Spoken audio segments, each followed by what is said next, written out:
मेरा सादर सेवा जोहार है। साथ ही यहाँ के समस्त पेन शक्ति देवी देवताओं के चरणों में मेरा सादर सेवा जोहार है। आज के इस कार्यक्रम के आज हमारे बीच गोंडवाना गणतंत्र पार्टी के राष्ट्रीय अध्यक्ष महोदय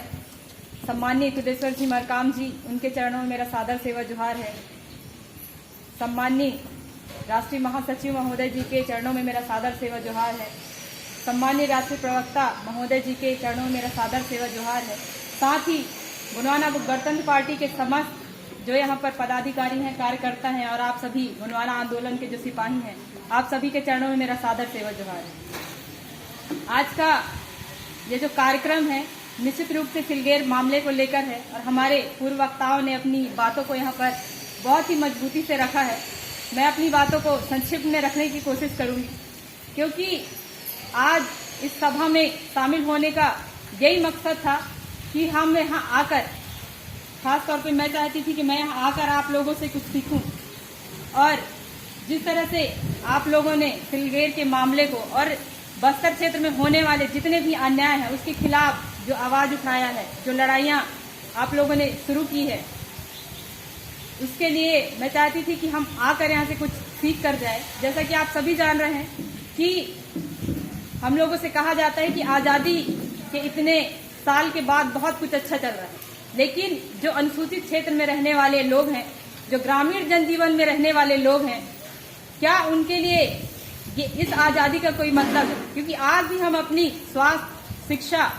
रोजगार या फिर ये कहें कि अपनी अस्मिता और अस्तित्व बचाने की लड़ाई लड़ रहे हैं। तो मुझे लगता है कि ये जो हमारा आंदोलन है,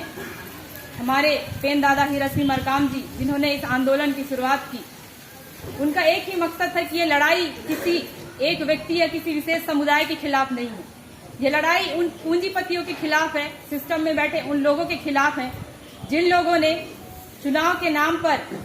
जिनको हमने सत्ता में भेज दिया और जिन लोगों ने गांव-गांव तक, जहां पर कभी शिक्षा नहीं पहुंचा, जहां कभी रोजगार नहीं पहुंचा, ऐसी जगहों पर मतलब प्रचार प्रसार के अपने सारे संसाधन पहुंचाए, लेकिन हम लोग उनकी जो वोट की राजनीति है उसमें पिसकर कहीं रह गए। और आज ये स्थिति है कि जिन लोगों ने या फिर जिन लोगों को हमने सत्ता पर भेजा है ये सोचकर कि वो हमारी शांति, हमारी सुरक्षा, हमारे रोजगार के लिए, हमारी समृद्धि के लिए हमने उनको सत्ता पर बैठाया है, वो आज हमारी हत्या का कारण बन रहे हैं। तो मैं तो यही कहूंगी साफ साफ शब्दों में कि हम लोगों ने हत्यारी सरकार को कुर्सी पर बैठाया। तो आप क्या ऐसी सरकार चाहते हैं जिसको हम सत्ता पर पहुंचाएं और सत्ता पर पहुंचने के बाद वो हमारी हत्या करे और हमारी सुख, समृद्धि और शांति का विनाश का कारण बने? तो मैं चाहती हूँ कि इस बस्तर और कांकेर की माटी से एक जो योद्धा आपने हम लोगों को दिया है, आपने गोंडवाना आंदोलन को दिया है, सम्मानी हेमलाल मरकाम जी,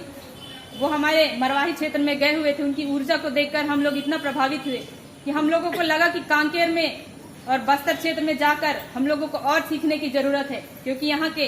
जो वास्तविक जो लड़ाई को लड़ने वाले लोग हैं, सिलगेर जैसे मामले को, इस अन्याय के खिलाफ जो आवाज उठाने वाले लोग हैं, वो आप सब लोग हैं, आप सब वो योद्धा हैं। तो इसलिए मैं आप कभी सादर धन्यवाद करना चाहती हूँ कि इस अन्याय की लड़ाई में हम लोग हमेशा कोशिश करेंगे कि अंतिम छोर तक हम लोग पहुंचे। अगर वो बस्तर का दर्द है तो वो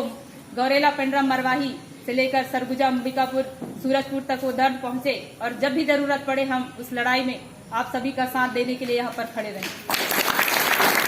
अपनी बातों को संक्षिप्त में रखते हुए मैं कुछ अपनी लिखी पंक्तियां आप लोगों को समर्पित करना चाहूंगी। खास तौर पे बस्तर के जो रहने वाले जो मूलवासी हैं उन लोगों को मैं ये पंक्तियां समर्पित करना चाहूंगी कि जल, जंगल, जमीन का सेवक,